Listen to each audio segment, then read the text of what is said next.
We are gathered here today to mourn the passing of one Mr. Peanut. Today on Knew Amsterdam Radio. I gotta say, Knew Amsterdam Radio is brought to you in part by Anchor FM. Have you ever thought about making your own podcast? You see, when I was trying to get this podcast off the ground, I had a lot of questions. How do I record an episode? How do I get my show into all the apps people like to listen? How do I make money from my podcast? And most importantly, I don't want to deal with cables and wires and all those things. You see, the answer to every single one of these questions is pretty simple. Anchor. Anchor is the one-stop shop for recording, hosting, and distributing your podcast. And best of all, it's 100% free and ridiculously easy to use. And you can use your phone, which is pretty awesome. Now, Anchor can match you with great sponsors who want to advertise on your podcast. That means you can get paid to podcast right away. In fact, that's what I'm doing right now by reading this ad. So if you ever wanted to start a podcast and make money doing it, go to anchor.fm/start. That's anchor.fm/start to join me and the diverse community of podcasters already using Anchor. That's anchor.fm/start. I can't wait to hear your podcast.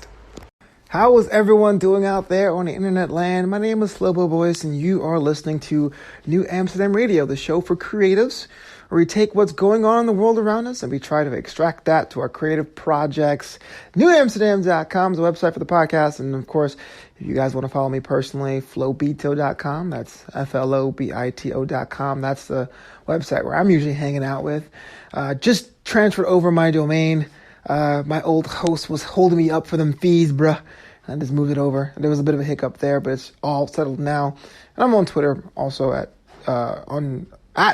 Flobo Boys, at Instagram at Flobito, and DJ Flobito if you're in the Southern California area looking for a wedding DJ.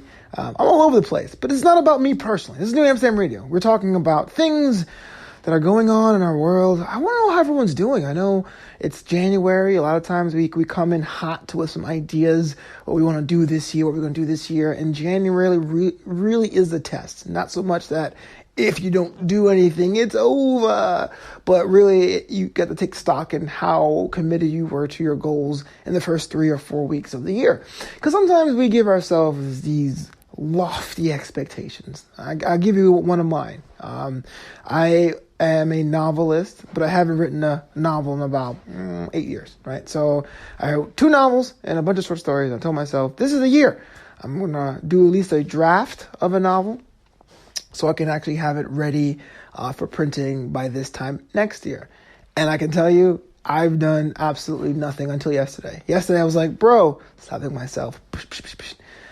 Put things down to actually come up with some genres, some concepts that you want to play around with.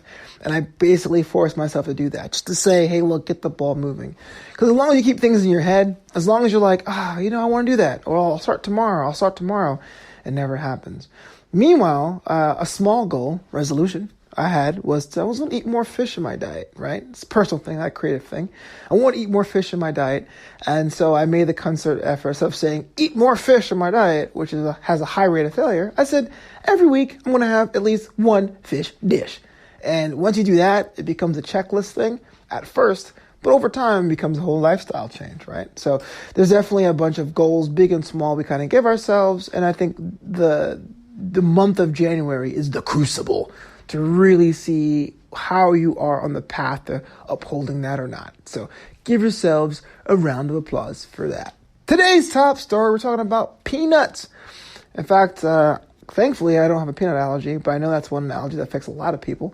And so my guest that we're going to talk about today, who's not in studio because he's dead, is Mr. Peanut, which was a sign for a lot of people of oppression and allergies. But to me, it was kind of fun. It was an actual peanut that wore a top hat, a monocle, and spats. I don't know anyone who wears spats anymore.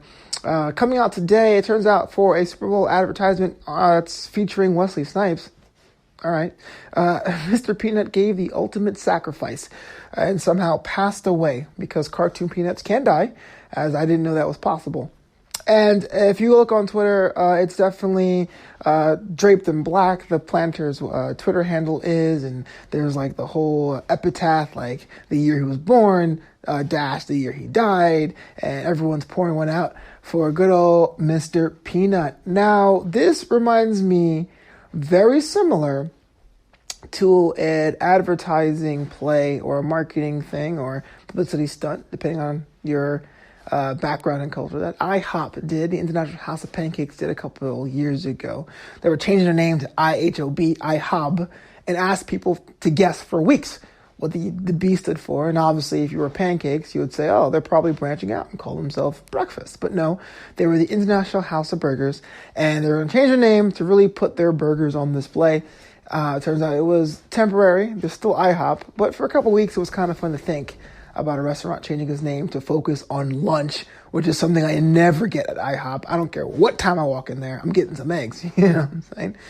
But back to Planters, man. I don't know what it means to you, but Planters is really one of those cartoon mascots that's the test of time. You know, he got redone and redrawn, but you know, usually with different fads and diets, a lot of times companies will change their packaging to reflect the taste of the day. When I was a kid, everything had to be low fat, and peanuts aren't low fat. And there was a time where they wanted less sodium in things, and granted, they are less sodium peanuts. But then there was always the whole Atkins diet, and that went away. Then it was the gluten-free craze now, and the GMO or non-GMO craze now. And so many companies have tweaked their recipes and tweaked their labeling and packaging to really emphasize these things. And so Mr. Peanut was an OG. Yeah, one time he was hand-drawn, and sometimes he was CGI, but he was there. He was synonymous with the brand, and the brand killed him off. Can you believe that? Now, ours is just speculation.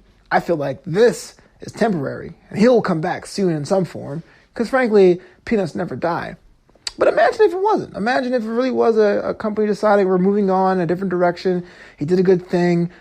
We are going to not bring him back at all. The reason why I don't think it's the latter, it's because it wasn't like they retired the character and said, okay, great. No, they literally just blew him up. So you know, it kind of reminds me of like the Dos Equis guy, the original Dos Equis guy, the most interesting man in the world. They put the original one on a rocket ship and sent him off into space, which should have ended that campaign, quite honestly, but they didn't. They brought a second one in there, and it wasn't as good. And they kind of just said, okay, forget the most interesting man. We'll just make you, the customer, interesting.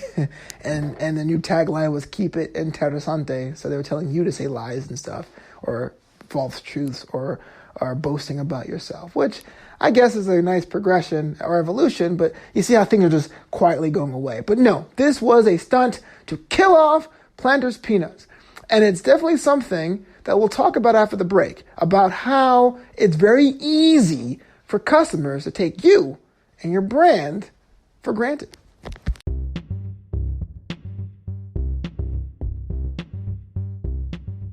Hey there, citizens. Flobo here. You know, besides being a DJ or MC and an all-around nice guy, I am a stand-up comedian first and foremost. In fact, my album, American for Now, is available wherever you get your music. We're talking Apple Music, we're talking iTunes, we're talking Spotify. American for Now is just a crazy take about one person's first-generation experience being in this country when it comes to taking your mom out to Memphis or serving jury duty and much, much more. The album was called American for Now, and it's by me, Flobo Boys. Comedy unfiltered. We back, baby. Okay.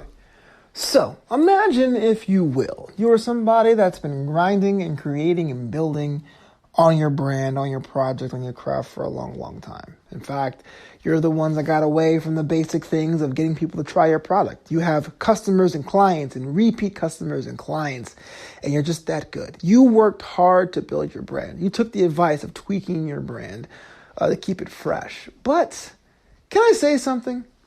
Sometimes a lot of the tweaks we make may have a net positive to our bottom line, but as far as customer perception, it may not. Over the years, I'm sure the way Planters made their peanuts had evolved. I mean, there's changes in equipment and labor practices. I'm sure there's new laws they have to comply with. But really, we kind of think peanuts are just that, just a peanut. And I don't know about you, but I can't tell you the last time I specifically went out of my way to buy a Planters brand peanut product. If it was there, it's usually the most expensive brand. So if it was there and it was a roadside convenience store and there was a bunch of brands I don't know and I'm a little sketched out by it, I'll get Planters as like a safety net. But usually at my local store, I say, hey, the store brand is good enough. The store brand is A-OK. There's a local brand here that I see in Southern California called Snack Club, SNAK. That's what I do sometimes. But even then, it's like, it's fine. They're just nuts and berries. You really can't mess that up. How do you stick out in such a marketplace? And to be honest with you, the core product at Planters is peanuts, right? But now you're seeing like flavored, roasted, but praline nuts. In fact, my local store across the street, it's a Kroger affiliate here in Southern California called Ralph's. At the Ralph's, you can buy caramel roasted cashews and coconut roasted cashews or praline pecans or candied walnuts or fruit medleys or dried fruit medleys and all these things that a basic peanut seems awfully pedestrian. Maybe Mr. Peanut was considered pedestrian as well. Now, I'm not going to go out there and buy a pack of Planters. No. But I do see the opportunity for people in influence, like the comedians out there on Instagram or the TikTok people who like to dance, doing something with it, going out or having fake vigils or going out talking about, or even posting images about the product in simpler or happy times. That's how buzz is created, right? I'm not telling you anything you don't already know. That's how you create buzz. And you really can't quantify the effect of what that is. Like, really, how do we know that it's going to relate to more sales? But the fact that, hey, look, by doing one specific action, that Super Bowl commercial, and tweeting about it, you have in fact rippled a bit of a response to what that is, positive or negative. In fact, I stumbled across this news story today on Twitter. I was about to make a tweet, and I looked at the trending topics and said Mr. Peanut. And mind you, this is the United States, and it's 2020, and there's a lot of things going on. International news and national news, and there's the impeachment hearings going on. I thought maybe someone had made a Mr. Peanut joke, so I clicked on it, and it was like, oh no, he died. And in fact, if you check me out on Twitter, I actually posted, man, if he dies, what's next? The Mr. Pringles guy? Like, so can someone check on him? You know? Now I'm thinking about a product and brand I had taken for granted. Something I said I was always going to be there. And that's really a cool way to put back value into your brand. Now, what does that mean for you? Does that mean you have to like kill off your main protagonist in your books? Maybe. I mean, that's what Sir Arthur Conan Doyle did to Sherlock Holmes a couple times until people complained to have him brought back. But really, try to find ways to blow up your stuff. If you can say, hey, you know, I'm known for this core product, I'm not doing that anymore. One of the greatest comedians of all time, Jerry Seinfeld. I think I talked about him on the show a little bit before. He is known for his delivery before 1990. When someone today makes an impression of a comedian, it's always, what is the deal with ...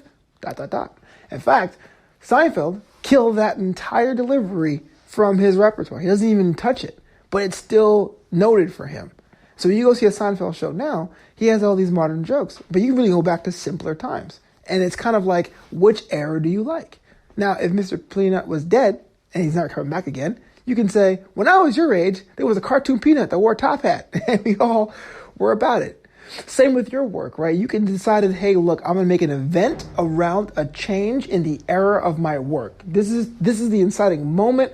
I'm not doing jokes like this anymore in my stand-up. I'm not painting pictures and subjects like this anymore. I'm not building or crafting my basket weaving projects in this way anymore. It's a new day. Yes, it is. Or if it doesn't work out, you can always hedge your bets and say, hey, look, man, retro is coming back. It's all good.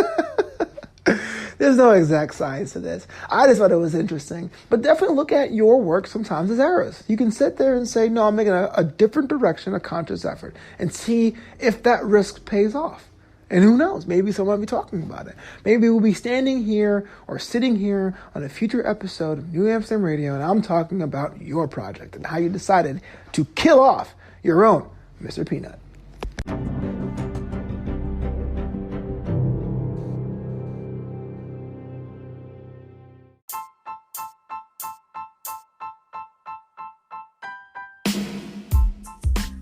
Hey, thank you so much for tuning in to this edition of New Amsterdam Radio. Check out this episode and all other episodes wherever you stream your podcast. We're talking Apple Podcasts, Google, Spotify, and on the Spreaker app as well. And if you're like me, I'm now checking out my new episodes available on YouTube on my YouTube channel. So check it out there. Leave a comment, subscribe to the channel. Let me know what you think. What's up, Flobo? A brand new live streaming podcast on the microphone series is on there now. And we're thinking about I am thinking about building more stuff as the weeks and months goes on. So please thank you for checking this show out and supporting the homie. And lastly, t-shirts are available at flobito.threadless.com. Until next time, this city is yours.